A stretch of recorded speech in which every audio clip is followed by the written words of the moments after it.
প্রিয় শিক্ষকবৃন্দু, আসসালামু আলাইকুম। আপনাদের ইএফটি প্রেরণ সংক্রান্ত আবার নতুন একটি তথ্য দিয়েছে, সেটি হচ্ছে সময় পূর্ণ নির্ধারণ সংক্রান্ত।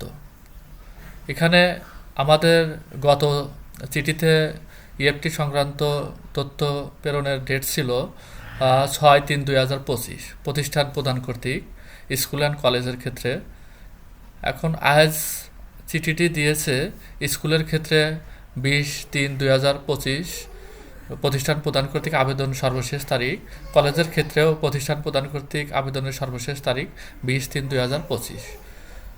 উপজেলা হতে অগ্রহায়ণের সর্বশেষ তারিখ 30/3/2025। কলেজের ক্ষেত্রে আঞ্চলিক পরিচালক হতে আগ্রহণের সর্বশেষ তারিখ 20/4/2025। স্কুলের ক্ষেত্রে জেলা হতে আগ্রহণের সর্বশেষ তারিখ 10/4/2025। আর কলেজের ক্ষেত্রে মাওসী অধিদপ্তরের সংশ্লিষ্ট শাখা কর্তৃক অনুমোদনের সর্বশেষ তারিখ 27/4/2025। আঞ্চলিক উপপরিচালক হতে আগ্রহণের সর্বশেষ তারিখ 20/4/2025। মাওসী অধিদপ্তরের সর্বশেষ অনুমোদনের সর্বশেষ তারিখ 27/4/2025। প্রিয় শিক্ষকবিন্দু, আমরা ঠান্ডা মাথায় সুস্থভাবে যেহেতু সময় বৃদ্ধি করেছেন, আর সুন্দরভাবে ফাইল চেক করে তারপর আমরা ইএফটির তথ্য এমপিও মডিউলে আমরা সাবমিট করব। সবাই ভালো থাকবেন, ধন্যবাদ।